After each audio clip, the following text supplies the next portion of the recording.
नमस्कार साथियों, स्वागत है आपका दृष्टिकोण संस्थान के इस YouTube चैनल में। हमने जो भारतीय अर्थव्यवस्था की ये व्याख्यान श्रृंखला प्रारंभ की थी, इस व्याख्यान श्रृंखला में आज हम प्रारंभ कर रहे हैं एक नई यूनिट जिसका टॉपिक है राष्ट्रीय आय यानी नेशनल इनकम।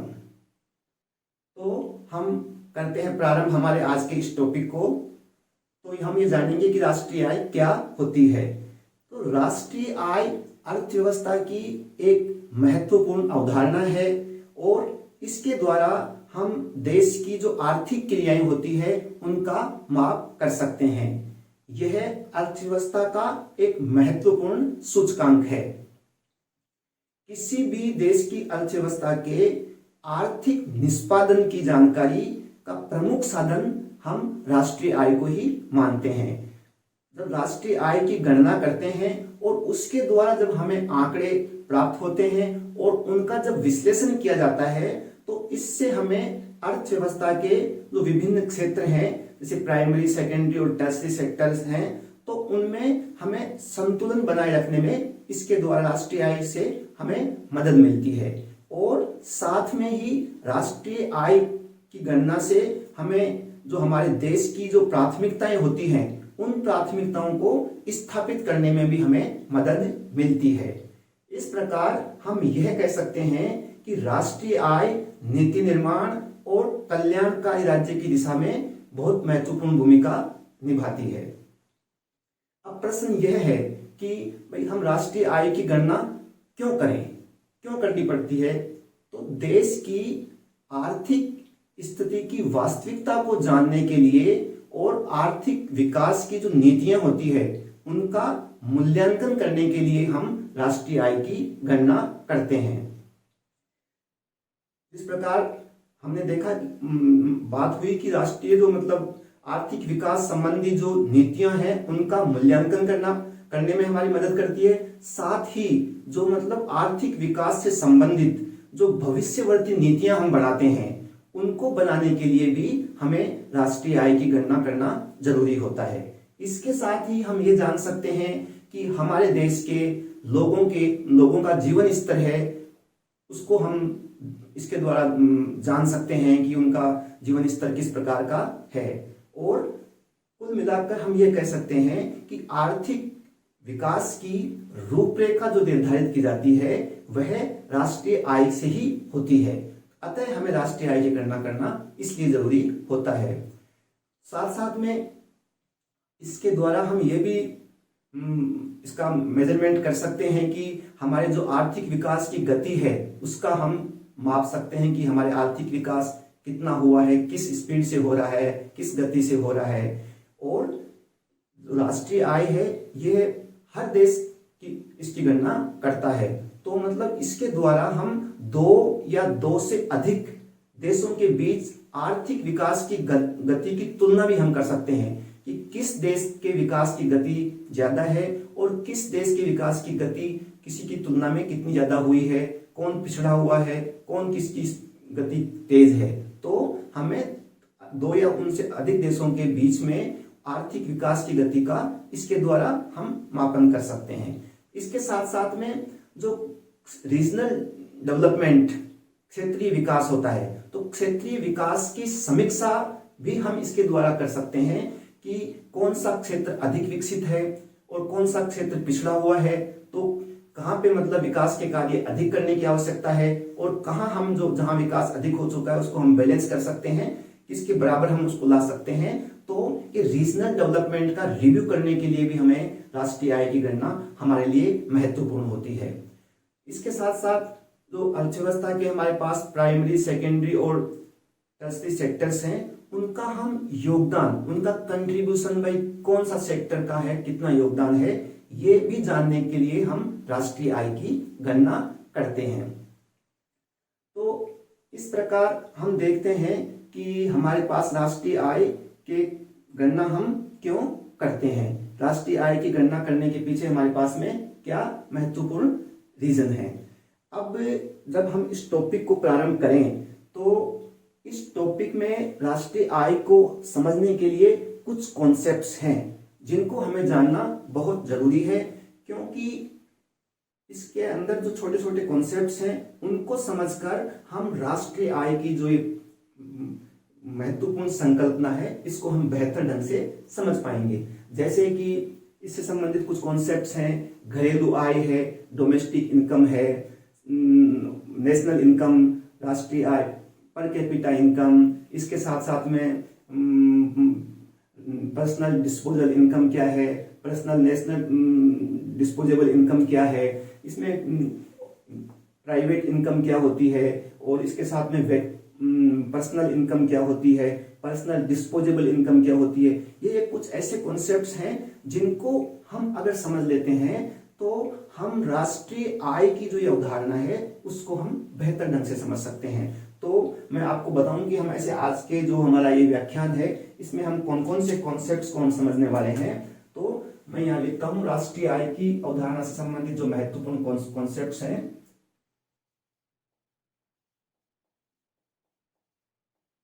राष्ट्रीय आय,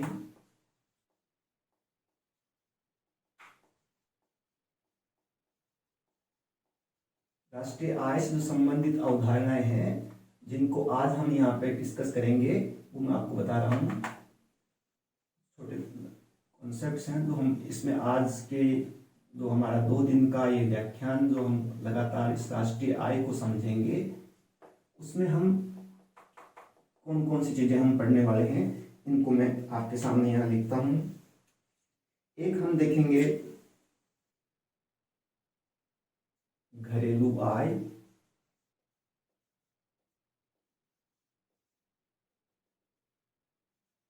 घरेलू आय यानी डोमेस्टिक इनकम।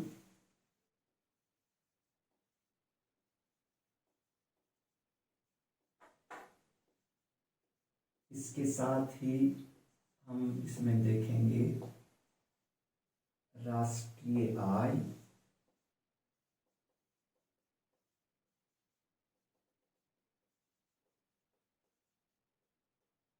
यानी नेशनल इनकम।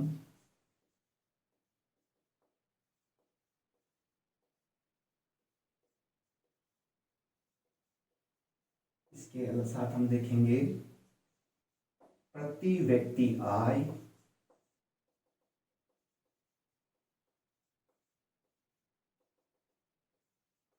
यानी पर capita income.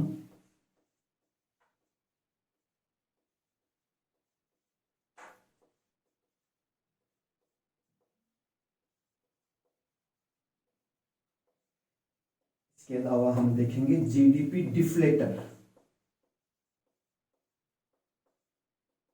GDP deflator.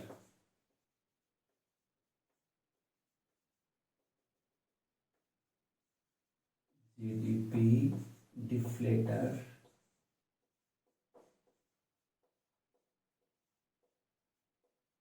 Deflator को हम अपस्फायक हिंदी में कहते हैं, अपस्फायक, यहाँ इसका मतलब होता है जीडीपी अपस्फायक। यह आगे हम इसको समझेंगे विस्तार से, अनुपात होता है। इसके साथ में हम पढ़ेंगे राष्ट्रीय प्रयोज्य आय, राष्ट्रीय प्रयोज्य आय, राष्ट्रीय प्रयोज्य आय। इसे हम कहते हैं नेशनल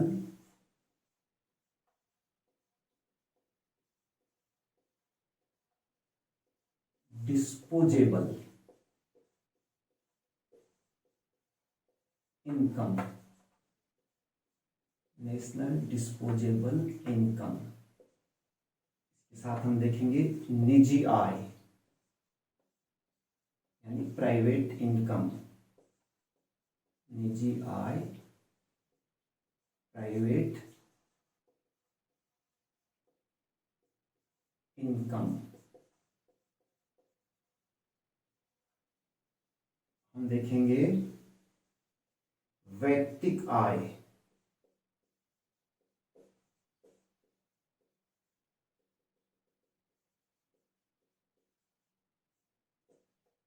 यानी पर्सनल इनकम।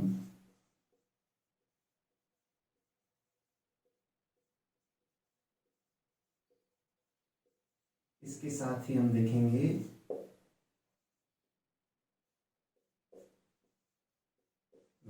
व्यक्तिक प्रयोज्य आय। व्यक्तिक प्रयोज्य आय यानी पर्सनल डिस्पोजेबल इनकम। तो ये अवधारणाएं हैं जो राष्ट्रीय आय से जुड़ी हुई है और इससे संबंधित है। घरेलू आय, डोमेस्टिक इनकम, राष्ट्रीय आय यानी नेशनल इनकम, प्रति व्यक्ति आय, per capita income, GDP deflator यानी जीडीपी अपस्फाइट, ये जीडीपी का अनुपात होता है यानी डिफरेंस होता है, उसे हम अभी समझेंगे। राष्ट्रीय प्रयोज्य आय यानी नेशनल डिस्पोजेबल इनकम, और निजी आय यानी प्राइवेट इनकम, और व्यक्तिक आय यानी पर्सनल इनकम, और व्यक्तिक प्रयोज्य आय यानी पर्सनल डिस्पोजेबल इनकम। तो ये जो कॉन्सेप्ट्स हैं, इन सभी कॉन्सेप्ट्स को हम आज यहां समझेंगे। अब क्या होता है कि हम राष्ट्रीय आय में हम एक जीडीपी, हम कई बार इसका इस्तेमाल हम करते हैं। तो हमारे पास में एक तो होती है हमारे पास में डोमेस्टिक इनकम, जिसे हम कहते हैं कि देश की आय। दूसरा नेशनल इनकम होती है, उससे भी हम देश की आय ही कहते हैं। देश की मतलब हम बात करें कि जैसे जीडीपी के बारे में, तो देश की जीडीपी में सबसे ज्यादा योगदान कौन सा क्षेत्र कर रहा है, तो हम कहते हैं कि टर्सरी सेक्टर। और जब हम यानी बात करते हैं राष्ट्रीय आय की, तो भी हम यही कहते हैं कि हमारी राष्ट्रीय आय में कौन सा क्षेत्र योगदान कर रहा है, तो भी हम कहते हैं कि हमारा टर्सरी सेक्टर यानी सेवा क्षेत्र है, उसका योगदान ज्यादा है। साधारणतः जब हम बात करते हैं तो हम डोमेस्टिक इनकम और नेशनल इनकम, इन दोनों को, जीडीपी को और राष्ट्रीय आय को हम एक ही मान लेते हैं, यानी इनमें हम डिफरेंस नहीं करते। लेकिन ये इन दोनों में अंतर, काफी बड़ा अंतर इन दोनों में है, और उसी को हम आज यहाँ पे हम समझेंगे। जैसा कि जब हम राष्ट्रीय आय की बात करते हैं तो इसका मतलब यह होता है कि हमारे देश की जो इनकम है, हमारे देश के लोगों की जो इनकम है, उससे मतलब होता है राष्ट्रीय आय। यानी देश के लोगों की इनकम का मतलब हमारे भारत के जो 125 करोड़ लोग हैं जो भारत में रहते हैं या भारत के बाहर रहते हैं, भारत में सभी लोगों की जो इनकम है, भारत में जितने भी हमारे 125 करोड़ लोग हैं, उनकी जो इनकम है, उससे हम राष्ट्रीय आय कहते हैं। राष्ट्रीय आय को, जैसा कि मैंने आपको बताया कि हम कई बार जीडीपी भी कहते हैं, और हम अक्सर समाचार पत्रों में या अन्य जो माध्यम हैं उनमें हमें ये पढ़ने को या सुनने को मिलता है कि भारत की जीडीपी बढ़ रही है, भारत की जीडीपी कम हो रही है यानी घट रही है, और देश की जो जीडीपी ग्रोथ रेट है वह इतनी रहने वाली है, आगामी वर्षों में इतनी रहेगी, पिछले वर्ष की तुलना में जीडीपी इतनी बढ़ रही है। और हम ये भी कहते हैं कि जीडीपी का इतना प्रतिशत जो है हमारा डेफिसिट है यानी घाटा है, जीडीपी का इतना प्रतिशत हमारा उधार है। तो यह हमारे को मतलब जीडीपी के बारे में ऐसे ही हमें सुनने को अक्सर हम सुनते हैं, वो मिलता है। तो यहाँ पे हम ये देखें कि एक तो हमारे पास में होती है डोमेस्टिक इनकम। डोमेस्टिक इनकम का मतलब देश में, दोनों में मतलब अंतर क्या है डोमेस्टिक इनकम में और नेशनल इनकम में। जहां हमने जीडीपी की बात की तो जीडीपी का मतलब डोमेस्टिक इनकम की बात हम करते हैं, और एक हम बात कर रहे हैं नेशनल इनकम की यानी राष्ट्रीय आय की। तो इन दोनों में अंतर क्या है, इन दोनों में अंतर करना जरूरी है, और इसी अंतर को हम समझते हैं। जब हम ये कहते हैं कि हमारे देश के अंदर कमाई गई इनकम है, हमारे देश के अंदर यानी हमारे देश की, तो उसे हम क्या कहते हैं, डोमेस्टिक इनकम कहते हैं।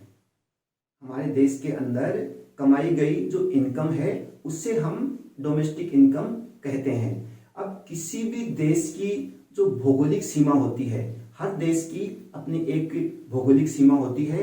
जैसे हमारे देश की हम बात करें कि कश्मीर से कन्याकुमारी तक और गुजरात से लेकर हमारे अरुणाचल प्रदेश तक जो हमारी भौगोलिक सीमा है, अतः इस बाउंड्री में जो हमारे देश की भौगोलिक सीमा है, इस सीमा में जितना भी प्रोडक्शन किया जा रहा है, जितनी भी इनकम की जा रही है और जितना भी एक्सपेंडिचर किया जा रहा है, ये यहाँ की डोमेस्टिक इनकम यानी कि वहाँ की घरेलू आय को बताती है। क्यों कि हमने बात की कि हमारी जो भौगोलिक सीमा है, देश की बाउंड्री है, उसमें जितनी भी इनकम की गई, जितना भी वहाँ पे एक्सपेंडिचर यानी व्यय किया गया और जितना भी वहाँ उत्पादन किया गया, तो ये वहाँ की राष्ट्रीय घरेलू आय को यानी डोमेस्टिक इनकम को ये बताते हैं। जब हम ये कहते हैं कि भारत में किया गया, क्योंकि जो भारत की जो हमने भौगोलिक सीमा देखी, उस भौगोलिक सीमा में उत्पादन किया गया, तो हम कहते हैं भारत में किसने किया, तो भारत के लोगों ने किया होगा। यहाँ पे जो डोमेस्टिक जो हमारी सीमा थी, तो उसमें जो उत्पादन किया किसने किया, या तो भारत के लोगों ने किया होगा या भारत में रह रहे अन्य देशों के लोग यानी विदेशियों के द्वारा किया होगा। तो भारत में कमाया गया और भारत के लोगों द्वारा कमाया गया, यहाँ पे दो टर्म्स हमारे सामने आती है। एक तो जिस प्रकार की हमने भौगोलिक सीमा की बात की, बाउंड्री की बात की, तो वहां पे उत्पादन कौन कर रहा है, वहां पे उत्पादन कर रहा है भारत में रह रहे लोग और यानी यहाँ के निवासी और यहाँ में विदेशी लोग, यहाँ गैर नागरिक लोग। तो हमारी सीमा में जो उत्पादन हो रहा है वह किनके द्वारा किया जा रहा है, यहाँ के नागरिकों और गैर नागरिकों विदेशियों द्वारा। तो अब जब हमने बात की कि भारत में कमाया गया यानी जो डोमेस्टिक सीमा है भारत में कमाया गया और भारत के लोगों के द्वारा कमाया गया, इन दोनों में अंतर है। भारत में कमाया गया यानी जो हमारी भौगोलिक हमारी जो घरेलू सीमा है उसमें कमाया गया, और भारत के लोगों द्वारा कमाया गया, इसका मतलब ये हुआ कि भारत के लोग चाहे देश में रहें या देश के बाहर अन्य देशों में रहें, वहां उनके द्वारा कमाया गया। इसे हम कहते हैं, ये दोनों चीजें अलग अलग है। जब हम बाउंड्री यानी घरेलू सीमा देखेंगे, इसका मतलब डोमेस्टिक इनकम, तो हमारा वह हो गया राष्ट्रीय आय। जब हम यह देखेंगे कि इनकम किसके द्वारा की गई है, तो उसे हम कहेंगे राष्ट्रीय आय। यहां मतलब ये हो गया कि जब बाउंड्री में देखते हैं, हम बाउंड्री के अंदर जो उत्पादन या आय निकालते हैं, तो वह डोमेस्टिक इनकम और किसके द्वारा किया गया, तब वहां पे निवासियों की बात आएगी, तो वह होगी हमारी राष्ट्रीय आय। अब जो हमारी जो ये नेशनल इनकम है, इसको जब हम काउंट करते हैं, इसकी हम कैलकुलेशन करते हैं, इसकी गणना करते हैं, तो हम यह मानकर चलते हैं, क्योंकि राष्ट्रीय आय को निकालने से पहले जैसा कि मैंने आपको बताया कि सबसे पहले हम डोमेस्टिक इनकम निकालेंगे, यानी हमारी जो बाउंड्री है उस सीमा में जो उत्पादन किया गया है उसे हम निकालेंगे। तो हम यहाँ पे एजम्पशन यह मानकर चलते हैं कि जो हमारी इनकम है वह हमारे एक्सपेंडिचर के बराबर है, यानी कि हम ये कह सकते हैं कि जितना हम अर्न करते हैं देश के अंदर, जितनी इनकम होती है, अर्थात देश के लोगों की आय और देश के लोगों का व्यय एक्सपेंडिचर है, वो एक दूसरे के बराबर है। यानी यहाँ के लोगों की जो इनकम है या उनके द्वारा जो अर्न किया जाता है और उनके द्वारा जो एक्सपेंडिचर यानी व्यय किया जाता है, वो हम बराबर मानते हैं। ये हमने एजम्पशन यानी मान लिया है। और जितना एक्सपेंडिचर है वह हमारा बराबर है प्रोडक्शन के, यानी हम ये मान के चल रहे हैं कि हमारी इनकम, हमारा एक्सपेंडिचर और हमारा प्रोडक्शन ये तीनों बराबर हैं। इनको जब हम बराबर मान लेते हैं, तो जब हमने इन तीनों को बराबर मान लिया, तो जितना हमारे देश का डोमेस्टिक प्रोडक्ट है वह बराबर है हमारे इनकम के। अब हम तीनों में चाहे किसी को भी कैलकुलेट कर लें तो बात वही निकल कर आएगी। यानी अर्थात यदि हम ये कहें कि देश में कितना कमाया गया तो भी बात वही है, देश में कितना खर्च किया गया तो भी वही बात में है, और देश में कितना उत्पादन किया गया, क्योंकि हमने तीनों को इक्वल मान लिया, ये हमने एजम्पशन कर लिया है, तो बात वही की वही है। तो हम अब क्या करेंगे कि हम निकालते हैं डोमेस्टिक इनकम। तो डोमेस्टिक इनकम का क्या मतलब है, अब हम इसको समझते हैं और इसको हम निकालते हैं।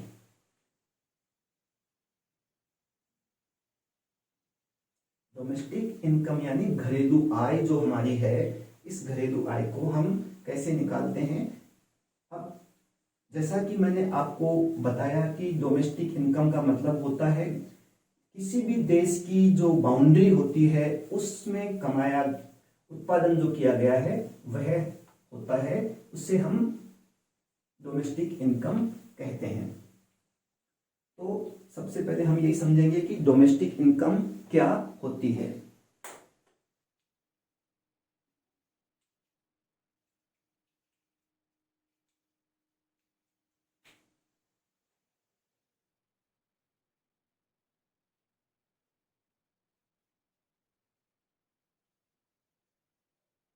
ये है हमारे पास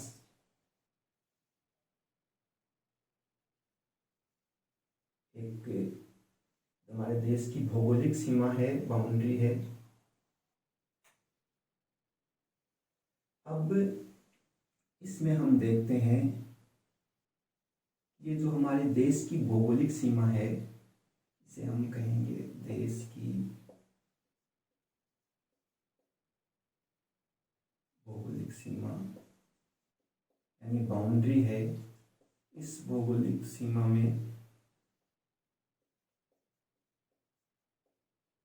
देश की बाउंड्री में एक वित्तीय वर्ष में,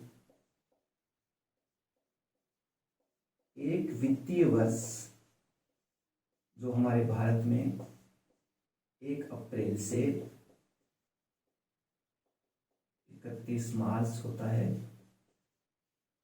तो यह जो हमारा है इसमें हम देखते हैं कि हमारी जो आय है, ये हमने मान लिया है कि आय बराबर है हमारे व्यय के और यह बराबर है हमारे उत्पादन के, यानी हमारी इनकम, एक्सपेंडिचर और प्रोडक्शन बराबर है। और यह जो उत्पादन किया जा रहा है वह यहाँ के निवासियों यानी रेजिडेंट सिटीजन्स, निवासियों और यहाँ गैर निवासियों यानी जो आउटसाइडर्स हैं, जो विदेश के हैं, उनके द्वारा जो उत्पादन किया गया है उसका हम इसमें माप करते हैं। इसके साथ ही हम ये देखते हैं कि जो ये हमारे देश की भौगोलिक सीमा की बात हो गई। अब हम देखते हैं कि हमारे भारत के कुछ लोग हैं जो अन्य देशों में रहते हैं,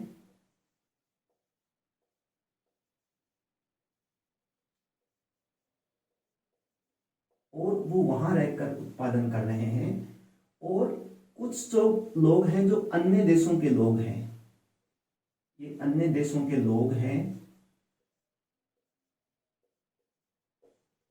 ये क्या अन्य देशों के लोग रहकर हमारे इस भारत देश की भौगोलिक सीमा में रहकर यहाँ उत्पादन, प्रोडक्शन और इनकम यहाँ पे जो ये कर रहे हैं। तो यहाँ पे क्या होता है कि हमारी भौगोलिक सीमा में जो उत्पादन किया गया है उसमें हम क्या करते हैं कि जो अन्य देश के लोग हैं उनके द्वारा जो यहाँ इस भारत में हमारे देश में रह के जो उत्पादन किया गया है, इनके द्वारा जो उत्पादन किया गया है, क्योंकि वह उत्पादन यहाँ हम वो जिन्होंने उत्पादन किया है वह अपने देश को वहां वापस उसको भेजेंगे। तो यहाँ से जो होगी तो इनकम जो यहाँ से जनरेट होगी हमारी, इन लोगों की जो हमारी इनकम होगी, अन्य देश के लोग जो भारत में रह के जो उत्पादन कर रहे हैं, तो उससे इनकम को हम माइनस करेंगे, घटाएंगे। और जो अन्य देशों के अन्य देशों में जो भारत के लोग रह रहे हैं उनके द्वारा जो यहाँ उत्पादन किया जा रहा है, उनके द्वारा जो अर्निंग की जा रही है, आय की जा रही है, वह वे हमारे देश के निवासी अपने भारत में अपनी आय को यहाँ भेजेंगे, मतलब यहाँ आएगी, उनके द्वारा जो उत्पादन किया जाएगा उससे हम यहाँ प्लस करेंगे। यह जो उत्पादन होगा यह प्लस होगा। तो यहाँ हम देखते हैं कि जो अन्य देशों में उत्पादन जो किया जा रहा है, अन्य देश के लोगों के द्वारा जो उत्पादन किया जा रहा है, तो उनका जो उत्पादन है वह उत्पादन हम माइनस करेंगे। तो इससे हम बोलते हैं income to abroad, income to abroad, यानी विदेशों को गई आय, विदेशों को गई आय, क्योंकि यह आय हमारी भौगोलिक सीमा में देश की बाउंड्री में रह के अन्य देशों के लोगों के द्वारा यहाँ उत्पादन किया गया है, अतः उनके द्वारा जो आय अर्जित की गई है वे अपने देश, उनके देश में जाएगी। और इसी प्रकार जो अन्य देशों में भारत के निवासी रह रहे हैं वो वहां रह के उत्पादन कर रहे हैं, तो उनके द्वारा जो उत्पादन जो आय की जा रही है उसको हम हमारे देश में आएगी। तो इसे हम कहते हैं income from abroad, income from abroad,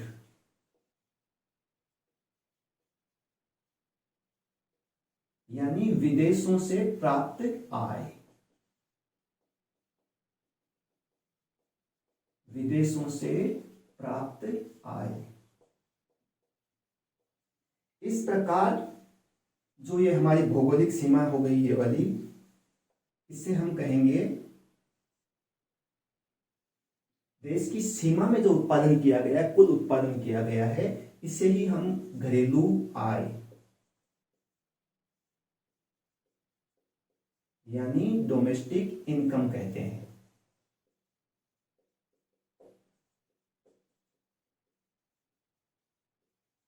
और जब हम हमारे देश की भौगोलिक सीमा में अन्य देश के लोगों के द्वारा जो इनकम की गई है उसे हम घटा देते हैं, और हमारे देश के लोगों के द्वारा जो इनकम की गई है उसे हम जोड़ देते हैं, प्लस माइनस कर देते हैं, तो इनका जो प्लस माइनस करने के बाद में जो निकल कर आती है उसे हम कहते हैं नेशनल इनकम।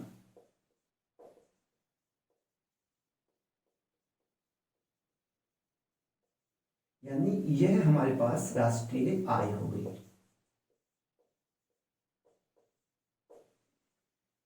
क्या मतलब, इसका मतलब यह हुआ कि जो हमारे जहां कमाई गई बाउंड्री के अंदर, वहां पे जो कमाई गई, जो इनकम की गई है उसे हम कहेंगे घरेलू आय। और जहां के नागरिक हैं उसे, जहां के नागरिकों के द्वारा जो प्लस माइनस हमने कुल कर लिया उसे हम कहेंगे राष्ट्रीय आय, उसे हम कहेंगे नेशनल इनकम। तो हमने हमारी देश की सीमा में जो उत्पादन किया गया है निवासियों और गैर निवासियों के द्वारा, उसमें से हम विदेशों में रह विदेशी लोगों के द्वारा कमाई गई आय को घटा देते हैं, और हमारे देश के लोगों के द्वारा जो आय प्राप्त की गई है उसे जोड़ देते हैं, तो हमारे को जो प्राप्त होती है उसे हम राष्ट्रीय आय कहते हैं। इस प्रकार अगर हम इनकी परिभाषा को हम देखें कि जो हमारे पास में घरेलू आय की जो परिभाषा हो गई, डोमेस्टिक इनकम की परिभाषा क्या आ गई हमारे पास में, घरेलू आय की परिभाषा हमारे पास में ये आ गई कि एक वित्तीय वर्ष में, एक वित्तीय वर्ष में, क्योंकि गणना के लिए एक निश्चित समय, तो हम एक वित्तीय वर्ष लेते हैं, एक वित्तीय वर्ष में देश की घरेलू सीमा, यहां पे ये इंपॉर्टेंट है, घरेलू सीमा, एक वित्तीय वर्ष में देश की घरेलू सीमा में किया गया वस्तुओं एवं सेवाओं का कुल उत्पादन,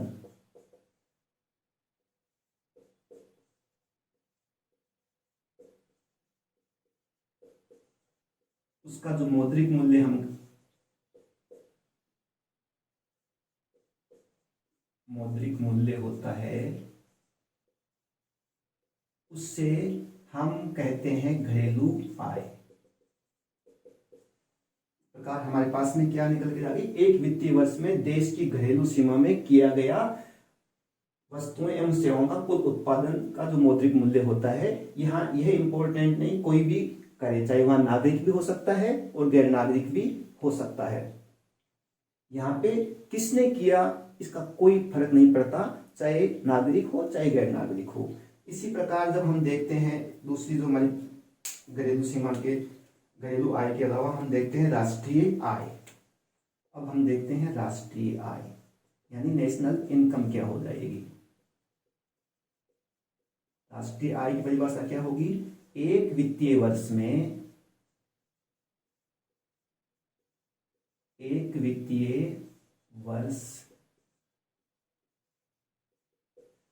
देश के नागरिकों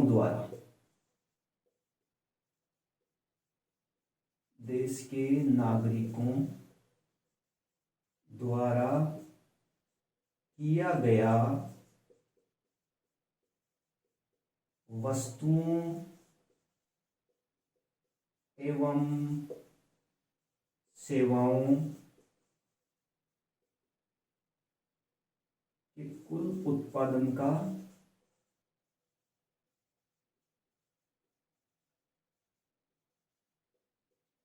मौद्रिक मूल्य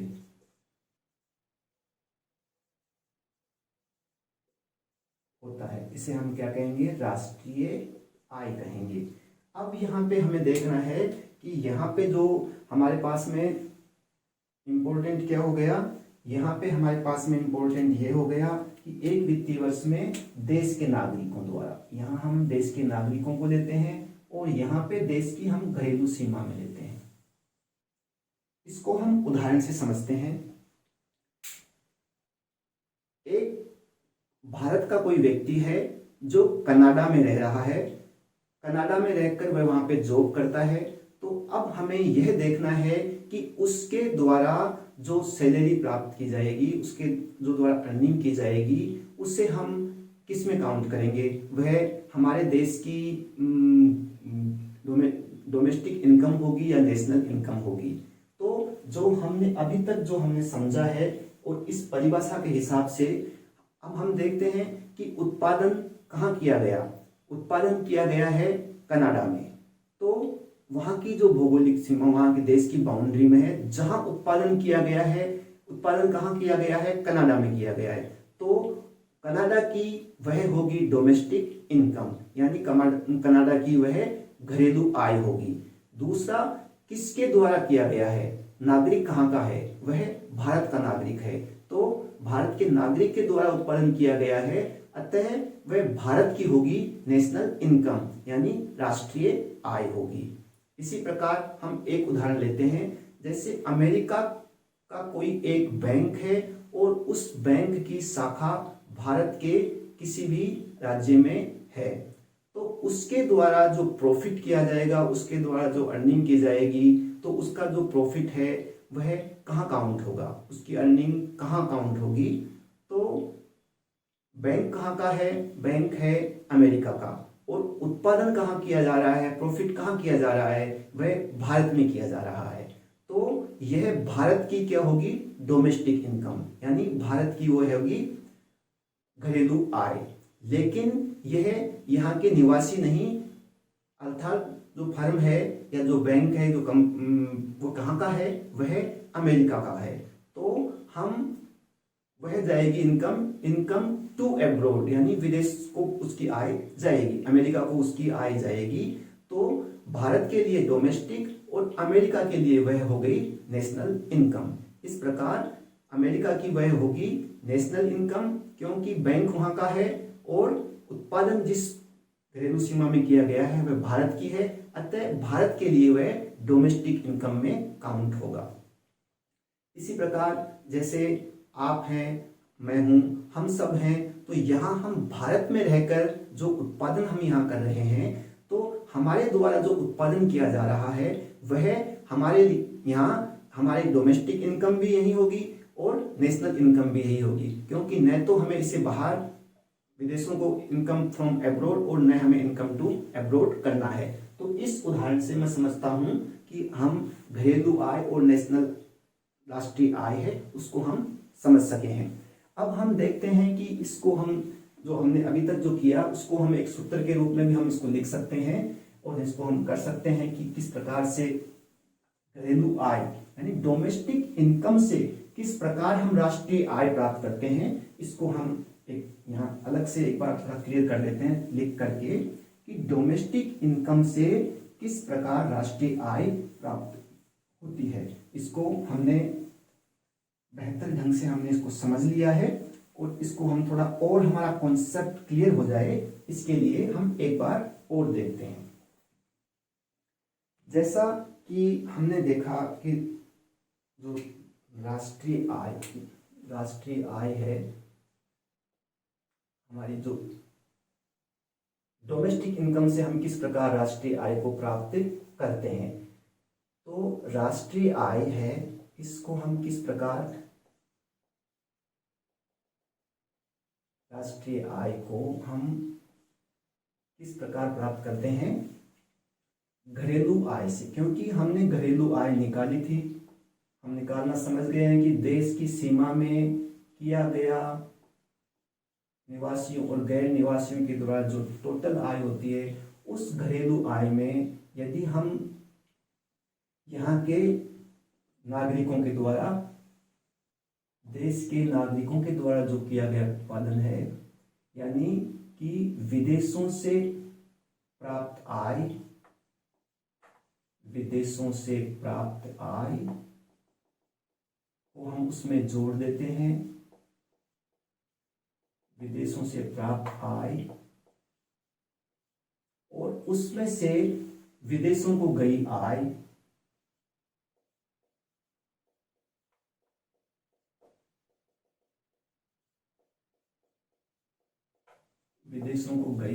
है उससे हम घटा देते हैं तो हमारे पास में क्या आएगी, राष्ट्रीय आय आएगी। यानी घरेलू आय में विदेशों से प्राप्त आय और विदेशों को गई आय, तो ये दोनों आपस में जुड़ रहे हैं तो इसे हम ब्रैकेट में लिख देते हैं और इसके लिए हम एक अलग से शब्द प्रयोग करते हैं कि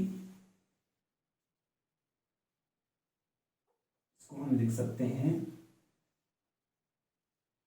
विदेशों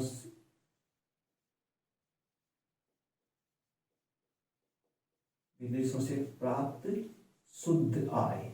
इसे हम ऐसे भी लिख सकते हैं विदेशों से प्राप्त शुद्ध आय। इसे हम लिखेंगे विदेशों से प्राप्त शुद्ध आय यानी नेट हमें विदेशों से क्या आ रहा है और हमारी ये घरेलू आय रहेगी। जैसा कि हम इसको ऐसे कैलकुलेट कर सकते हैं कि विदेशों से प्राप्त हमें जो आय हो रही है हमने मान लिया 100 है और विदेशों को जाने वाली यहाँ की जो मतलब हमारी सीमा में कमाई गई उसे हम भेजेंगे वह 150 है। तो इनको हम 100 में से 50 करेंगे तो यहाँ हमारा -50 आएगा, या हम नेट निकाल के हम यहाँ डायरेक्ट -50 भी लिख सकते हैं। तो इससे हम कहते हैं जो हमारे घरेलू आय आ गया इसको हम लिख सकते हैं डोमेस्टिक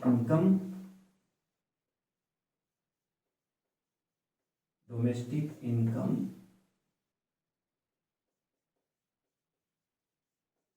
प्लस विदेशों से प्राप्त शुद्ध आय। इसके लिए इसे हम कहते हैं NFIA, क्योंकि यह एक इसके लिए वर्ड यूज किया जाता है। इसे हम बोलते हैं नेट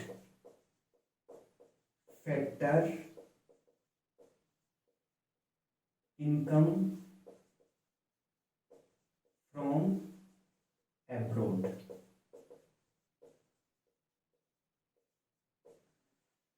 यानी डोमेस्टिक इनकम मान लिया हमारी 100 है, तो उसमें 100 में से अब नेट फैक्टर इनकम हमारे पास में -50 ये निकल के आई है, तो वो उसमें से हम माइनस कर देंगे, तो ये हमारे पास में नेशनल इनकम हमारे पास में निकल के आ जाएगी।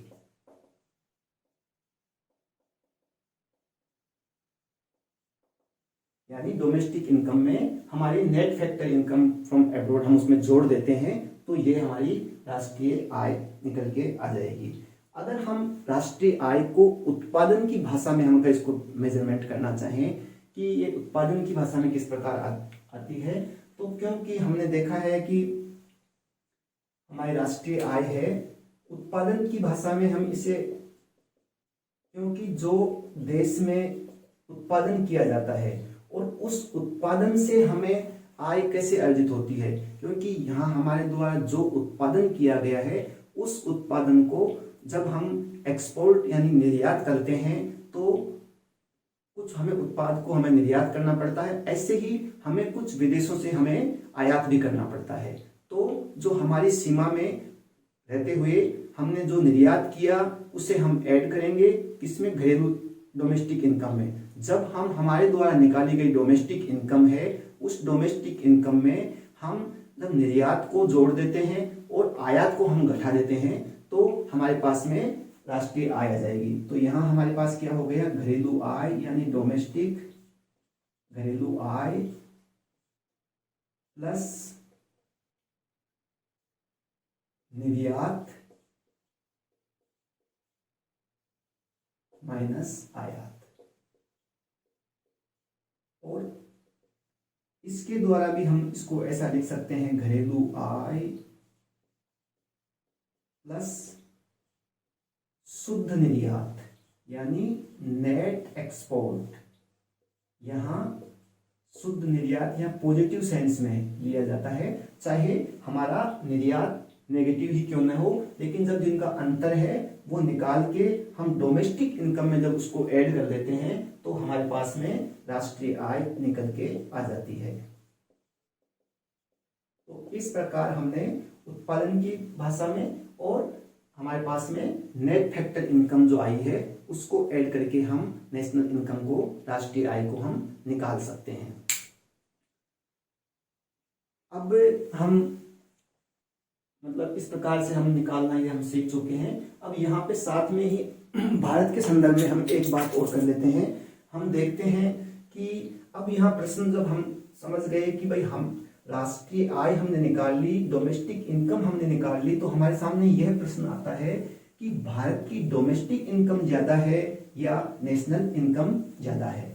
भारत के संदर्भ में हम बात करें कि डोमेस्टिक भारत की घरेलू आय ज्यादा है या यहाँ की राष्ट्रीय आय ज्यादा है, भारत के संदर्भ में हम बात करते हैं तो भारत की डोमेस्टिक इनकम यानी घरेलू आय डोमेस्टिक इनकम ज्यादा है या नेशनल इनकम, इनमें क्या संबंध है या अपन कह सकते हैं कि इनमें कौन सी ज्यादा है। तो भारत की जब बात की जाती है तो भारत की डोमेस्टिक इनकम नेशनल इनकम से ज्यादा है। अब इसका हम जानना चाहते हैं कि भाई ऐसा क्यों, ऐसा कारण क्या है कि भारत की क्या कारण है, क्या कारण भारत की डोमेस्टिक इनकम के ज्यादा होने के क्या कारण है। जो हमने अभी जो सारी हमने परिभाषाएं समझी है, सारा कॉन्सेप्ट हमने समझा है, तो उसमें हमने देखा है कि जो हमारा net factor income from abroad है, एक कारण तो इसका क्या है कि हमारी जो विदेशों से प्राप्त शुद्ध कारक आय, जो साधन लागत आय जो होती है वह हमारी नेगेटिव होती है, वह हमारी नेगेटिव होती है।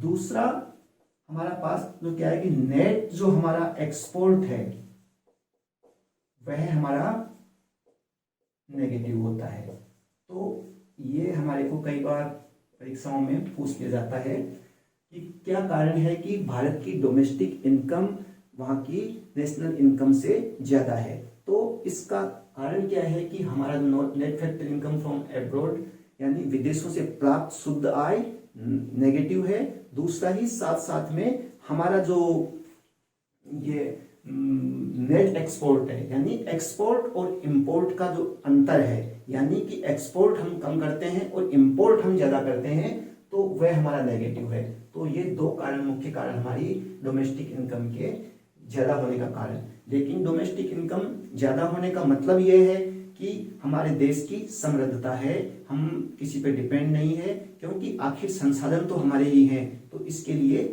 ये हमारे लिए डोमेस्टिक इनकम ज्यादा और नेशनल इनकम यहाँ की कम है।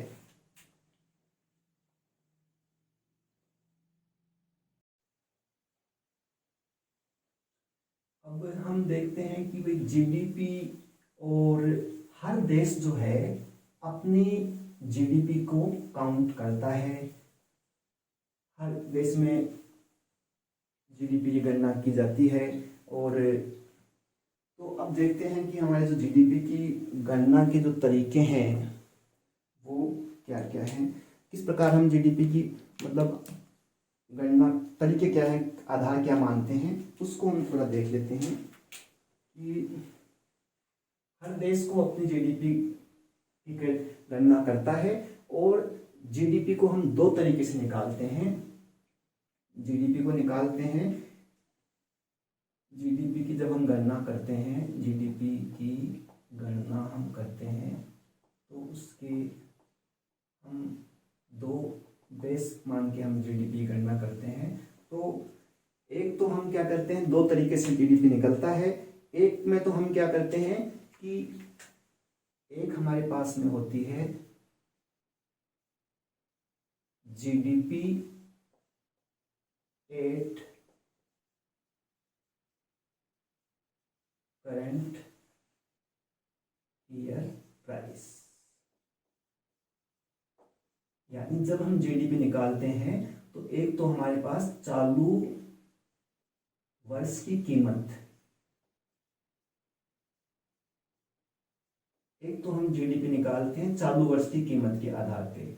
जैसा कि अभी वर्ष चल रहा है 2021-22, तो जब हम जीडीपी की गणना करते हैं तो हम 2021-22 के कीमत पे, जब हम मूल्य पे हम जीडीपी निकालते हैं तो इससे हम कहते हैं नॉमिनल जीडीपी। और एक हम निकालते हैं आधार GDP at base year price, यानी आधार वर्ष की कीमत के आधार पर इसमें हम एक आधार वर्ष मान लेते हैं और उस वर्ष को आधार मानकर हम जीडीपी की गणना करते हैं। तो ये आधार वर्ष जो माना जाता है वह हमारे अभी चल रहा है वह 2011-12, यानी कि 2011-12 की कीमतों पे हम जीडीपी को कैलकुलेट करेंगे। तो GDP at current year price, चालू वर्ष की कीमत पर जब हम निकालते हैं तो इसे हम कहते हैं नॉमिनल जीडीपी, इसे हम कहते हैं नॉमिनल जीडीपी। और जब आधार वर्ष के ऊपर निकालते हैं उसे हम कहते हैं रियल जीडीपी।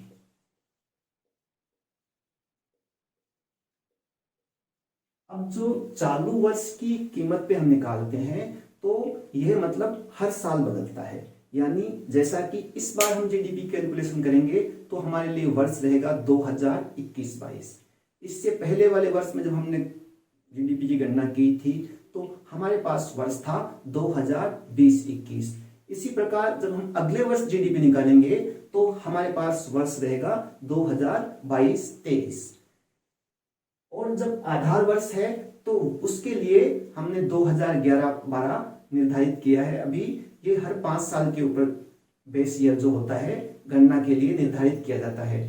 तो उसमें हम आधार मानते हैं 2011-12 को, उसकी कीमतों पे आधार मानकर हम जीडीपी की गणना करते हैं। ऐसा हम इसलिए करते हैं क्योंकि जो नॉमिनल जीडीपी जो चालू वर्ष की कीमत पे आता है, उस जीडीपी में हमारे पास में जो हम गणना करते हैं उसमें महंगाई यानी मुद्रास्फीति उसमें ऐड होती है।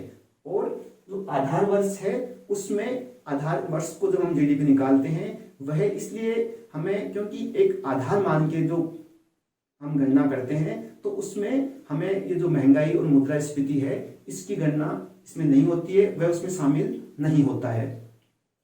यह इसका उद्देश्य यह होता है कि ताकि हम जीडीपी में हमारा वास्तविक उत्पादन हम माप सकें। जैसे कि हमारा 5 साल पहले हमारा जो जीडीपी था, हमारा उत्पादन था, टोटल उत्पादन हमारा 100 टन था। अब 100 टन का उत्पादन का हम मूल्य अगर 2 रुपए के हिसाब से लगाते हैं तो हमारा मूल्य हो गया 5 साल पहले 200 रुपए का। यदि इसी प्रकार हम बात करें, हमारा उत्पादन वही 100 टन है और अब वर्तमान में उसका मूल्य हो गया है 3, तो इसका मतलब कितना हो गया कि 300 रुपए का हमारा उत्पादन हुआ, यानी कि हमारा मौद्रिक मूल्य बढ़ गया है जबकि उत्पादन हमारा फिक्स बना हुआ है।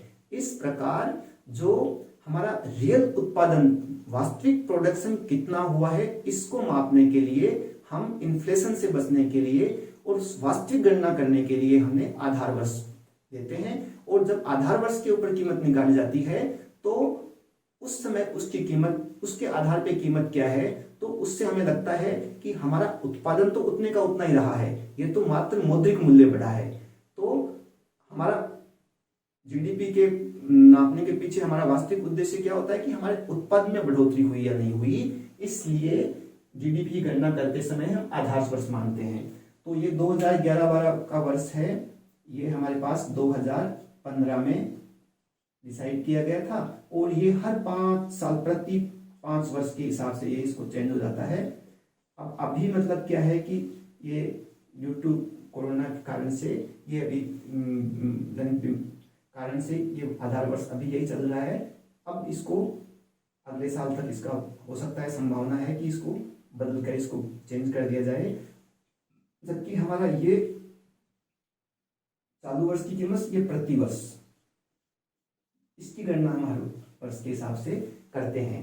तो ये हमारे पास में क्या है कि जीडीपी निकालने का 2 तरीके होते हैं। और राष्ट्र, अब बात करते हैं कि जो नेशनल इनकम है, राष्ट्रीय आय या जीडीपी है, इसको कैलकुलेट, इसकी गणना कौन करता है। तो चाहे हम राष्ट्रीय आय की बात करें, चाहे हम जीडीपी की बात करें, या हम प्रति व्यक्ति आय या पर कैपिटा इनकम की बात करें, तो इनको जो गणना कौन करता है, इनकी जीडीपी की गणना या जीडीपी की बात करें हम, चाहे हम नेशनल राष्ट्रीय आय की बात करें, या हम प्रति व्यक्ति पर कैपिटा इनकम है, तो इनकी जो गणना है इन तीनों की, यह NSO यानी नेशनल स्टैटिस्टिकल ऑफिस यानी राष्ट्रीय सांख्यिकी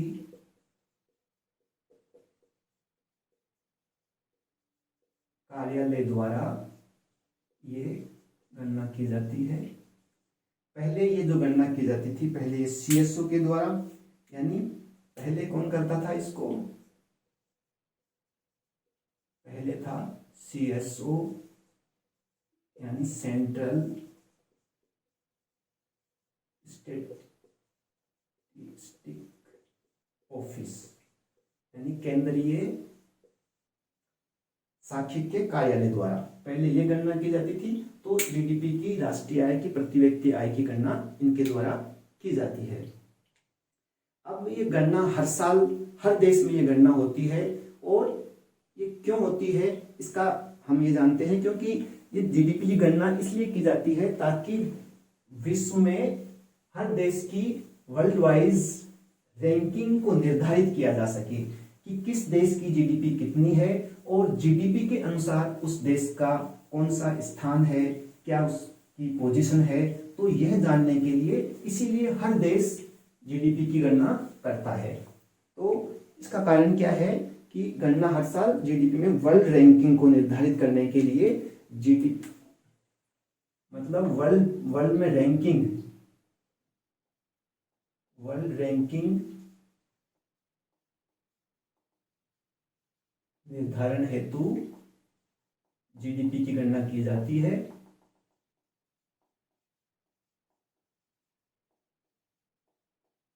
हर देश करता है ये।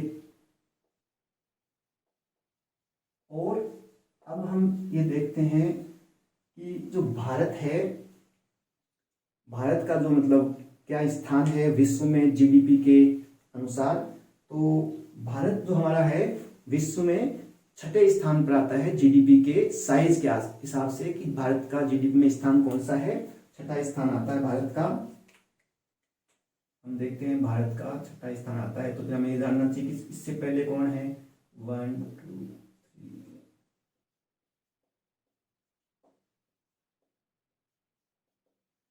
भारत जो हमारा आता है, भारत का हमारा स्थान छठा है। भारत से ऊपर हमारे ऊपर है ब्रिटेन यानी यूके, ये हमारा। इससे ऊपर जर्मनी है, इससे ऊपर जापान है, और फिर चीन का नंबर आता है, और फिर आता है अमेरिका का, और हमसे नीचे फ्रांस। तो ये जो पोजीशन है ये मतलब बदलती रहती है, ये प्रतिवर्ष हर हिसाब से बदलती रहती है। तो ये हमारी वर्ल्ड में रैंकिंग, हमारा जीडीपी के हिसाब से भारत का जो स्थान है वह छठा आता है। तो ये जीडीपी जो हमने निकाली है वह एक चालू वर्ष की कीमतों के आधार पर, यानी कि नॉमिनल जीडीपी के हिसाब से हम बात करते हैं, तो भारत का छठा स्थान है। ऐसे ही एक जीडीपी कैलकुलेशन जो की जाती है वह परचेजिंग पावर पेरिटी यानी क्रय क्षमता, एक हम निकालते हैं, जीडीपी निकालते हैं। ये तो हमारी थी किसके आधार पे, नॉमिनल जीडीपी के हिसाब से। अब एक होता है GDP purchasing power, purchasing power parity. इसके आधार पर क्रय शक्ति समता, क्रय शक्ति समता के आधार पर जो हम निकालते हैं उसमें भी जीडीपी का स्थान विश्व में रैंकिंग दी जाती है। उसके अनुसार जो भारत की पोजीशन आती है उसमें भारत का स्थान आता है तीसरा। तो पहले नंबर पे इसमें परचेजिंग पावर पेरिटी के हिसाब से सबसे नंबर 1 पे आता है चीन, नंबर 2 पे अमेरिका, और नंबर 3 पे स्थान हमारे भारत का आता है। परचेजिंग पावर पेरिटी का मतलब यह है कि उस देश की जो मुद्रा है, उस देश की जो मुद्रा की जो क्रय शक्ति की क्षमता क्या है, यानी उसकी परचेजिंग पावर कितनी है। अब जैसे हम देखते हैं कि एक कोई देश है जिसकी मतलब जीडीपी है वह है $1000, उसकी जीडीपी $1000 है। हम मानते हैं कि ये हमारा भारत है। और एक दूसरा देश हम उदाहरण के लिए जापान को लेते हैं, वहां की जो जीडीपी है वह $2000 यानी $2000 है। अब हम एक कोई भी ऐसी यूनिट लेते हैं कि उसकी रेट है, मान लो यहाँ पे 10 यूनिट, उसकी हम 100 रुपये के हिसाब से उसकी रेट है। तो हम देखते हैं कि इसकी हम यहाँ पे 10 यूनिट खरीद पाएंगे, और उसी यूनिट को वहां की रेट जो यहाँ पे है उसकी रेट वहां पे हम मान लेते हैं। तो यह हमारे पास में जापान में उसकी रेट 250 रुपये के हिसाब से है, तो वहाँ हम इसकी 8 यूनिट ही हम उसकी खरीद पाएंगे। हमें लग रहा है कि जीडीपी यहाँ का ज़्यादा है और यहाँ भारत की जीडीपी कम है और जापान की जीडीपी ज़्यादा है। लेकिन जब हम यूनिट की बात करते हैं तो इस कम जीडीपी के अंतर्गत भी हम हमारे जो यहाँ की जीडीपी नहीं, हम मुद्रा हम बात करते हैं कि $1000 में हम कितना खरीद पा रहे हैं। $1000 के अंदर हम कितनी यूनिट खरीद पा रहे हैं? 10 यूनिट खरीद पा रहे हैं। और इसी प्रकार जो जापान में $2000 थी, उस $2000 में हम सिर्फ 8 यूनिट ही हम खरीद पा रहे हैं। तो यहाँ की मूल्य यहाँ का ज़्यादा है, हम ज़्यादा मूल्य में हम कम खरीद पा रहे हैं, यहाँ कम मूल्य में हम ज़्यादा खरीद पा रहे हैं। तो इस प्रकार हमारी मुद्रा की जो परचेजिंग पावर है वह जापान से ज़्यादा है। इस प्रकार हम जितनी $1000 में हम वहाँ भारत में खरीद पा रहे हैं 10 यूनिट, और वहीं जापान में $2000 में ही हम सिर्फ 8 यूनिट खरीद पा रहे हैं। तो ये हमारी मुद्रा की पावर है, वो जापान से ज़्यादा है। जीडीपी हमारे जापान का ज़्यादा हो सकता है, लेकिन तो यहाँ की जो परचेजिंग पावर है वह हमारी मुद्रा की क्षमता ज़्यादा है। तो इसके आधार पर हम हमारे जीडीपी का आकलन करते हैं। अब इसी प्रकार का एक हम जब राष्ट्रीय आय हमने निकाली, तो हमने शुरू में प्रारंभ में हमने डिस्कस किया था कि एक हम निकालेंगे प्रति व्यक्ति आय। प्रति व्यक्ति आय क्या होती है, यानी पर कैपिटा इनकम क्या होता है। अब हम देखते हैं प्रति व्यक्ति आय क्या होती है। प्रति व्यक्ति आय यानी तो हम निकालते हैं प्रति व्यक्ति आय। प्रति व्यक्ति आय यानी पर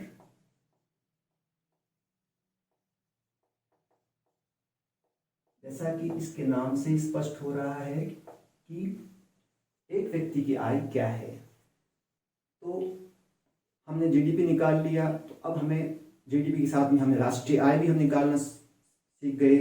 तो प्रति व्यक्ति आय या प्रति व्यक्ति जीडीपी दोनों हम निकालते हैं।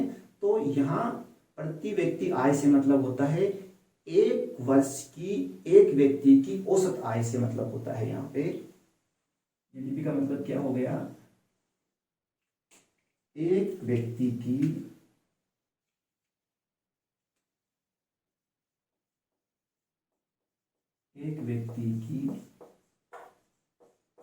एक वर्ष की औसत आय।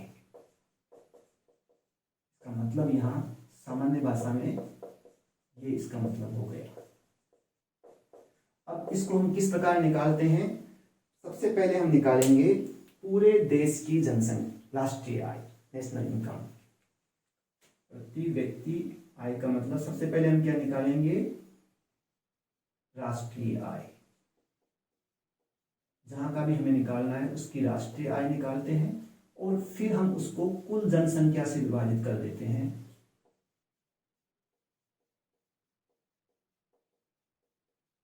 तो ये हमारे पास में क्या निकल कर आएगा? हमारे पास में प्रति व्यक्ति आय निकल के आएगा। और इसी प्रकार से हम प्रति व्यक्ति सकल घरेलू उत्पाद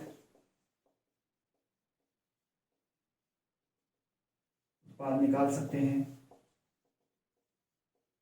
इसमें क्या होगा कि यहाँ पे राष्ट्रीय आय की जगह हम ले लेंगे कुल जीडीपी, सकल घरेलू उत्पाद ले लेंगे और इसको हम डिवाइड करेंगे कुल जनसंख्या से। तो ये हमारे पास क्या निकल के आएगा? प्रति व्यक्ति जीडीपी। जिस प्रकार पर कैपिटा इनकम निकाली, वैसे प्रति व्यक्ति सकल घरेलू उत्पाद भी हम निकालते हैं। अब भारत में तो जीडीपी में बात करते हैं कि देश इतना आगे है जीडीपी के मामले में, कहाँ पे नॉमिनल जीडीपी के हिसाब से हम 6th रैंक रखते हैं, 6ठा स्थान रखते हैं, और परचेजिंग पावर के हिसाब से हम हमारा स्थान रखते हैं 3रा। इसके बावजूद भी हमारी जो है प्रति व्यक्ति आय है उसके मामले में हम बहुत नीचे हैं। यानी कि हम प्रति व्यक्ति आय के मामले में हम 120 से भी नीचे के स्थान पे हमारी रैंकिंग आती है, यानी कि भारत की जो स्थान है वो 128-30 के आसपास, 130 के आसपास लगभग रहता है। इसका क्या कारण है? हमारा जीडीपी इतना ज़्यादा है, हमारी नेशनल इनकम भी हमारी ज़्यादा है, तो इसका कारण यह है कि हमारी देश की जनसंख्या बहुत ज़्यादा है। देश की जनसंख्या ज़्यादा होने के कारण हमारा प्रति व्यक्ति आय कम होता है, कम है। अब कई बार हमारे पास में ऐसा प्रश्न पूछ लिया जाता है, किसी देश की जब हम आर्थिक समृद्धि, इकोनॉमिक ग्रोथ देखनी होती है तो उसके लिए सबसे उपयुक्त सूचकांक कौन सा होता है? जब सबसे उपयुक्त का मतलब, अप्रोप्रिएट का मतलब ये हो गया कि हम जीडीपी को काउंट करेंगे या नेशनल इनकम को या प्रति व्यक्ति आय को, तो यहाँ सबसे उपयुक्त है। हालांकि तीनों ही मापदंड इसके मापने के हैं, लेकिन जब सबसे अप्रोप्रिएट की बात, गणना करने की बात आती है तो उसमें हम लेते हैं प्रति व्यक्ति आय को, क्योंकि प्रति व्यक्ति आय के आधार पे ही किसी देश की आर्थिक समृद्धि को मेजरमेंट किया जा सकता है और ये सबसे बढ़िया इसका सूचक है। अब हम इसके साथ में एक और हम देख लेते हैं, हमारे पास में आता है प्रति व्यक्ति आय के जैसे ही एक नया कंसेप्ट है, green GDP, green national income, हरित राष्ट्रीय आय क्या होती है, ये भी हमें देखना है। हरित राष्ट्रीय आय क्या होती है, ग्रीन जीडीपी, हरित राष्ट्रीय आय ये क्या होती है, यानी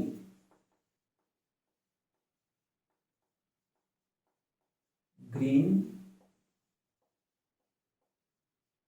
नेशनल इनकम।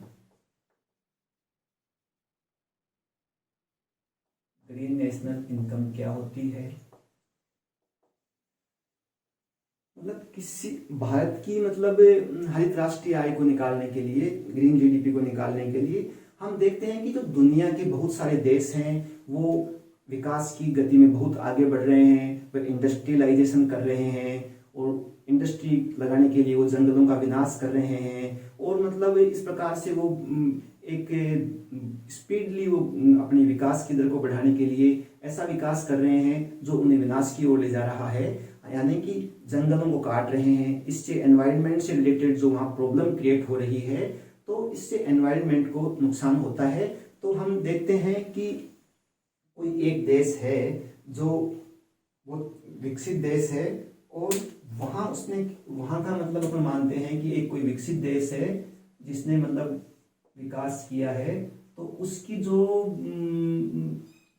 जीडीपी है वह हम मान के चलते हैं $1000 है यहाँ पे।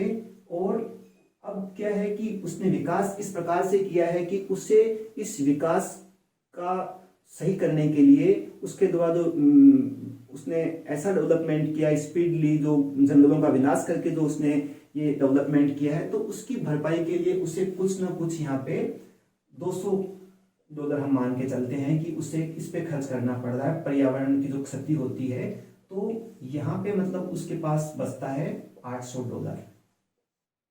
एक देश ऐसा है जिसके पास में हम मान के चलते हैं कि उसका जीडीपी है $900, लेकिन उसने एक, हम जिसे कहते हैं कि ऐसा विकास किया है कि उसने कोई पर्यावरण को ज्यादा क्षति नहीं पहुंचाई है और उसको पर्यावरण के जो होने वाला लॉस है उस पर उसको कम निवेश करना पड़ रहा है, यानी उसे $50 ही करने पड़ रहे हैं। तो अब यहाँ पर इसके पास में कितना बचेगा, $850 बचेगा। हालांकि इसका जीडीपी हमें देखने में ज्यादा लगता है और इसका कम था, लेकिन यहाँ पे जो पर्यावरण के जो लॉस हो रहा था उस पे इसको इतने खर्च करने पड़ रहे थे। तो यहाँ पे हम कह सकते हैं कि उस राष्ट्र को एनवायरनमेंट के नुकसान पर इतना पैसा खर्च करना पड़ रहा है। अब यहाँ पे बात आई कि कौन सा देश बेहतर है, यह बेहतर जिस बढ़िया है या यह बढ़िया है। हम कहेंगे कि ये बढ़िया है क्योंकि इसे इतना पर्यावरण लॉस पे खर्च करना पड़ रहा है, तो उसका वास्तविक जीडीपी कितना बच के आ रहा है, इतना। तो ये पर्यावरण के ऊपर लॉस पे इतना उसका व्यय हो गया, जबकि इसका इतना ही हुआ।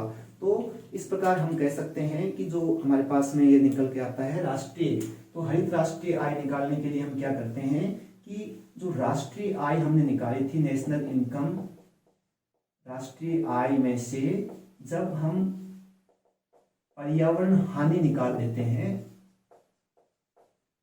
तो ये हमारे पास में क्या आ जाएगी, हरित राष्ट्रीय green national income, green GDP निकाल सकते हैं हम ऐसा। तो ये हमारे पास निकल के आ जाती है हरित राष्ट्रीय आय।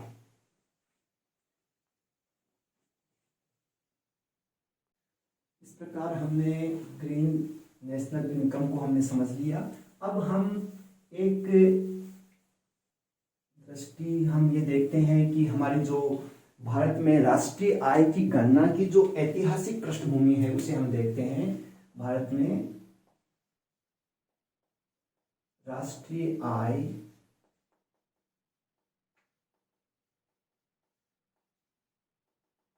गणना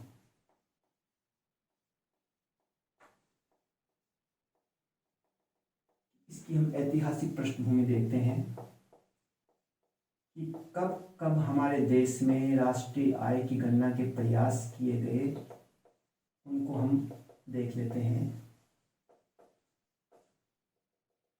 इसमें हम ये देखते हैं कि इसके अंदर हम तीन चीजें हम देखेंगे। एक तो हम देखेंगे कि स्वतंत्रता से पहले राष्ट्रीय आय की गणना के जो प्रयास हुए स्वतंत्रता से पहले,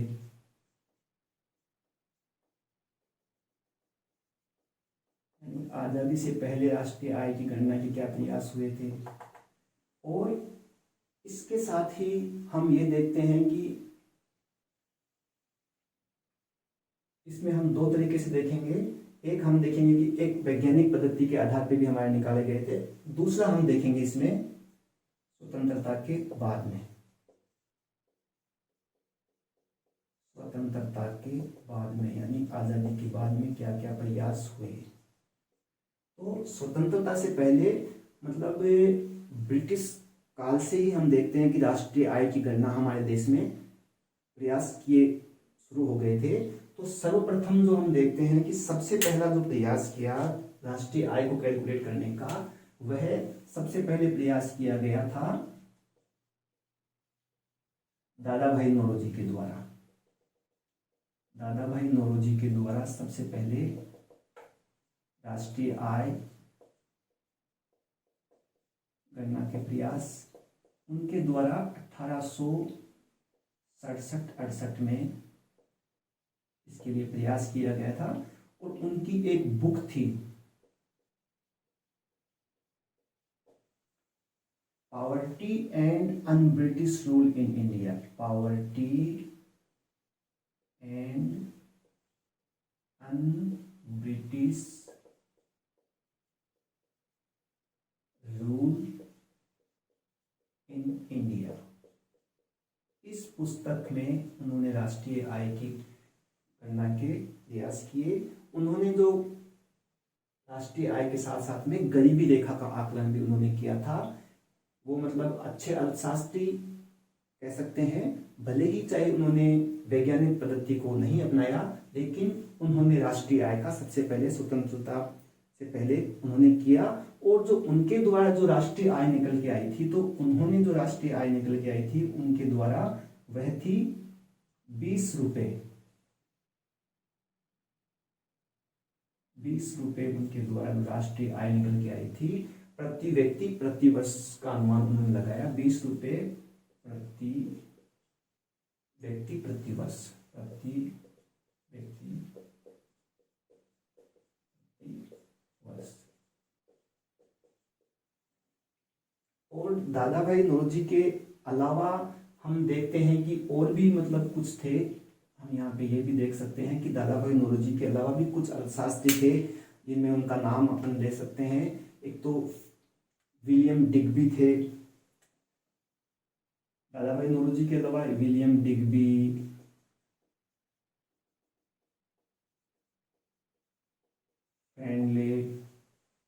फिनले सिराज,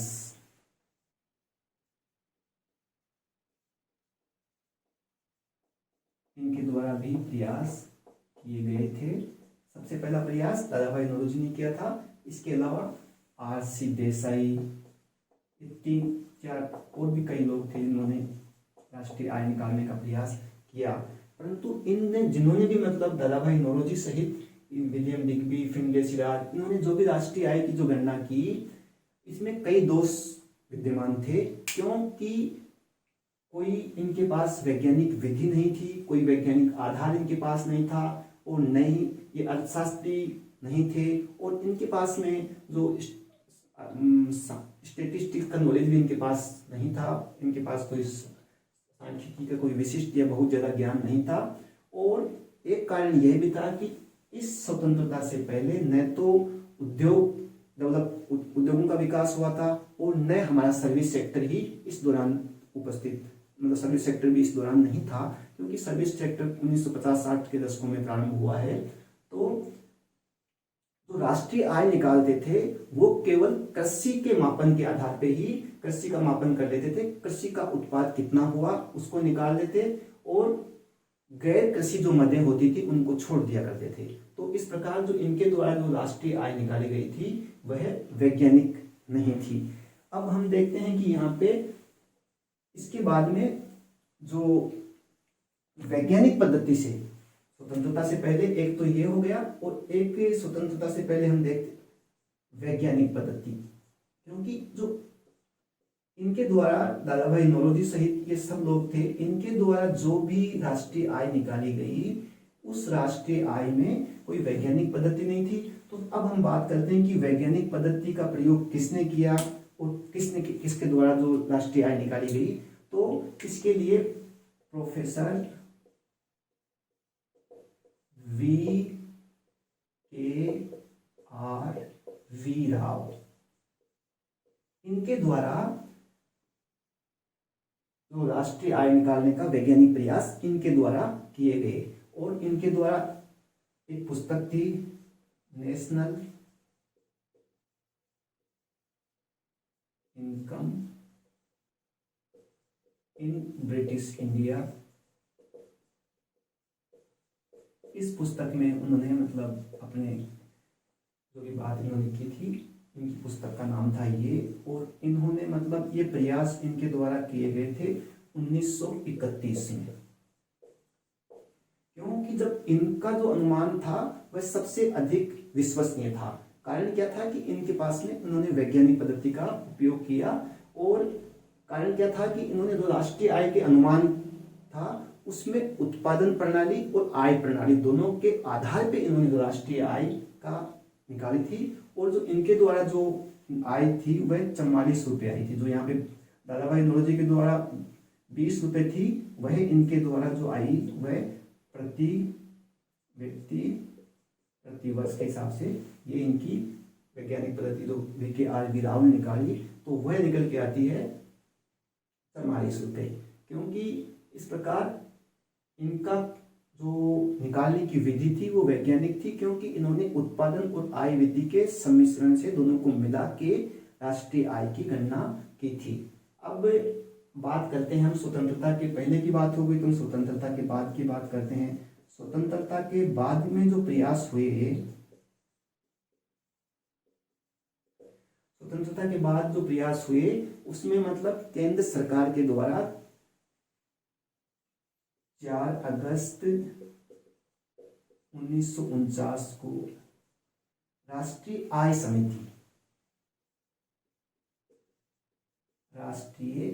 समिति, यानी नेशनल इनकम कमेटी जो बनाई, यहाँ लिख देता हूं मैं। स्वतंत्रता के बाद में जो प्रयास हुए उसमें राष्ट्रीय आय समिति, ये 1949 में जो किया गया था, क्या था अपना 4 अगस्त 1949 को, 4 अगस्त 1949 को राष्ट्रीय आय समिति बनाई गई, नेशनल इनकम कमेटी बनाई गई, और इसका अध्यक्ष बनाया गया प्रोफेसर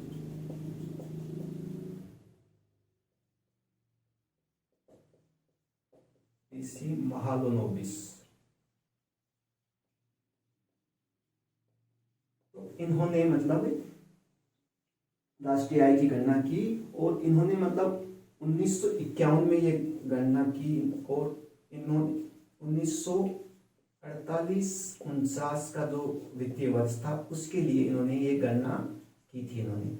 और उनके द्वारा जो गणना की गई थी उसके अंदर हमारे पास इनकी जो निकल के आई थी राष्ट्रीय आय, वह कुल राष्ट्रीय आय निकल के आई थी मतलब 246 रुपये, 246। इसे हम लगभग कई जगह 225 रुपये भी आपको मिलेगा, तो 225 रुपये प्रति व्यक्ति प्रति वर्ष की आय। तो हमारे पास जो 20 रुपये था, यहाँ पे हमारे पास 44 था, और 1949 में हमारे पास 225 रुपये हमारे पास राष्ट्रीय आय निकल के आई। इस प्रकार स्वतंत्रता से पहले और स्वतंत्रता के पश्चात ये प्रयास हुए। तो इस प्रकार हमने थोड़ी राष्ट्रीय आय की, भाई किस किस के द्वारा गणना की गई, वैज्ञानिक पद्धति और सबसे पहले, और राष्ट्रीय आय समिति, ये हमने इसमें देखा है। अब हम एक यह देख लेते हैं कि जो राष्ट्रीय आय हम निकालते हैं, तो इस राष्ट्रीय आय में हम किस आय को, कौन कौन सी जो आय होती है उसको हम शामिल करते हैं, इसके बारे में हम एक और देख लेते हैं। राष्ट्रीय आय की जो हम गणना करते हैं तो किस आय को इसमें शामिल किया जाता है और किसको शामिल नहीं किया जाता है। तो इसके लिए हमें दो चीज समझनी होगी कि जब हम देश की आय को हम निकाल लेते हैं, तब हमारे पास में सबसे मोटा सवाल ये आता है कि इसमें हम कौन कौन सी इनकम को हमें शामिल करना चाहिए और किसको हमें शामिल नहीं करना चाहिए, कौन शामिल करती है सरकार। तो देश के नागरिकों के द्वारा जो इनकम की जाती है, टोटल की जाती है, पूरी इनकम निकाली जाती है, तो उस इनकम को हम दो रूप में हम जानते हैं। एक तो हमारे पास में होती है, एक को बोलते हैं हम फैक्टर इनकम, और दूसरी हमारे पास में होती है ट्रांसफर इनकम। फैक्टर इनकम मतलब साधन लागत, जिसे हम कारक लागत भी बोलते हैं, और दूसरी होती है ट्रांसफर इनकम।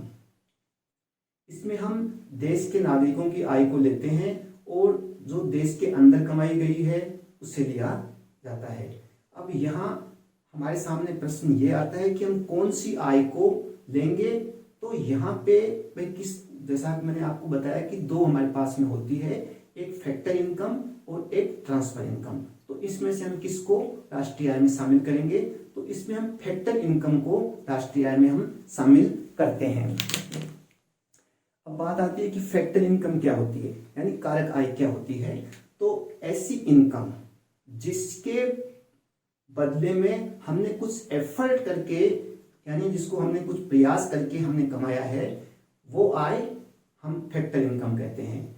किसी भी फैक्टर के बदले में जो हमने एफर्ट्स किए हैं, जिस प्रकार से लाभ के लिए मेहनत करनी है, दूसरा हमारे पास में जो लैंड, लेबर और कैपिटल और एंटरप्रेन्योर होते हैं, तो इनके बदले में कुछ लैंड के बदले में हमारे को रेंट मिलता है, और लेबर को वेजेस हम देते हैं, और कैपिटल के बदले में हमें इंटरेस्ट मिलता है, और एंटरप्रेन्योर को हमको प्रॉफिट मिलता है।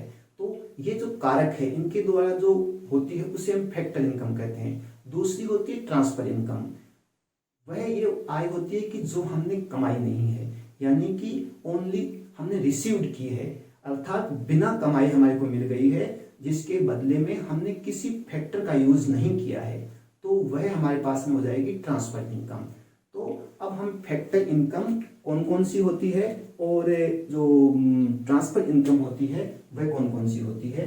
तो यहाँ पे एक बार हम इनको देख लेते हैं कि फैक्टर इनकम में हम किस किस को लेते हैं।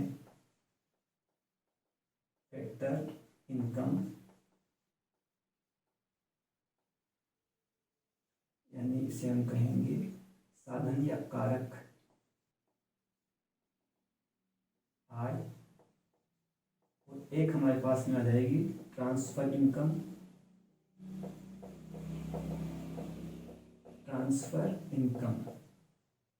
यानी हस्तांतरण आय।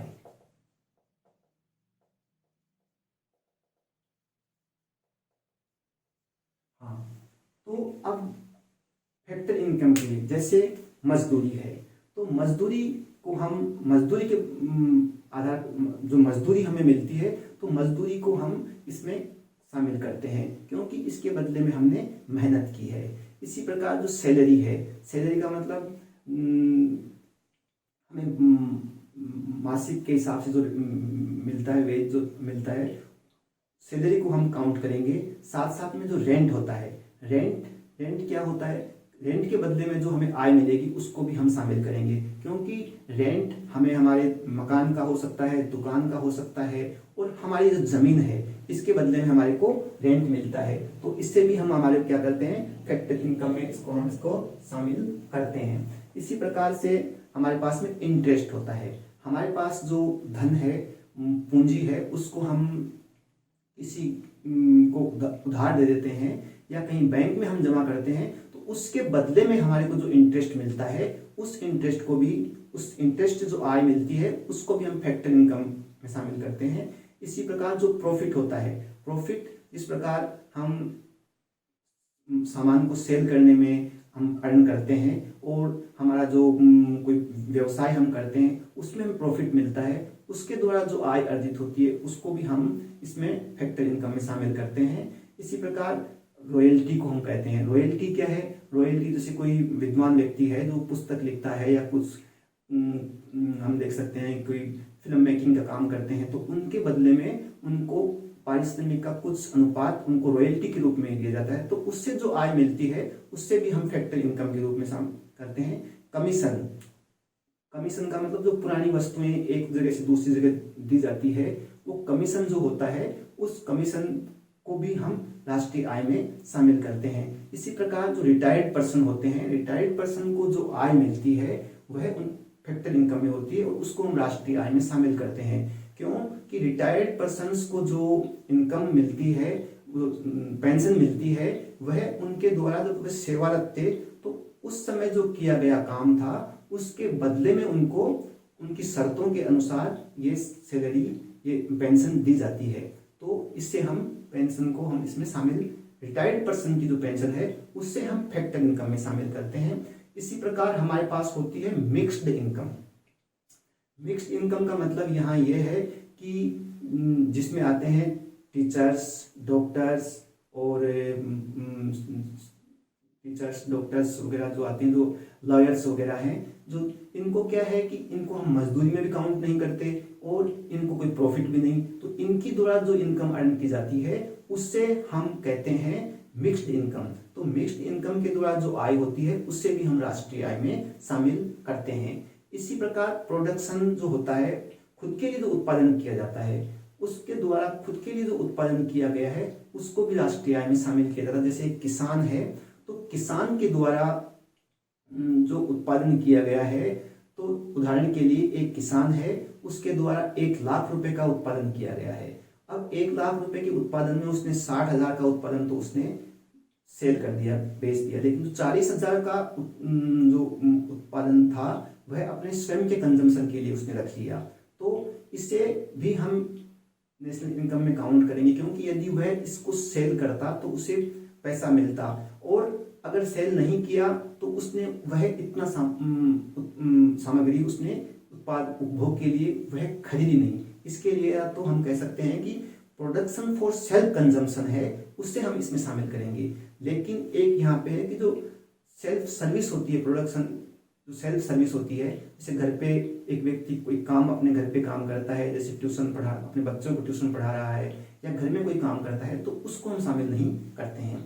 इसी प्रकार जो खुद का मकान होता है उसका वह किराया है, उसको भी हम शामिल करते हैं। एस्टिमेटेड रेंट ऑन हाउस, खुद के मकान का जो है उसको भी इसमें हम फैक्टर कारक में राष्ट्रीय आय के अंदर इसको शामिल करते हैं। इसी प्रकार जो ट्रांसफर इनकम होती है वह क्या होती है कि जैसे गिफ्ट है, क्योंकि गिफ्ट को प्राप्त करने के लिए हमने कोई विशिष्ट प्रयास, हमने कोई मेहनत नहीं की। इसी प्रकार लॉटरी है, लॉटरी से जो अर्जित आय होती है उसको भी हम ट्रांसफर इनकम ही बोलते हैं, और उसको राष्ट्रीय आय में सम्मिलित नहीं किया जाता है, क्योंकि इसके बदले में हमने कोई विशेष, हमें कोई एफर्ट नहीं करना पड़ता। इसी प्रकार जो ग्रांट मिलती है, ग्रांट सहायता मिलती है, उसको भी शामिल नहीं करते।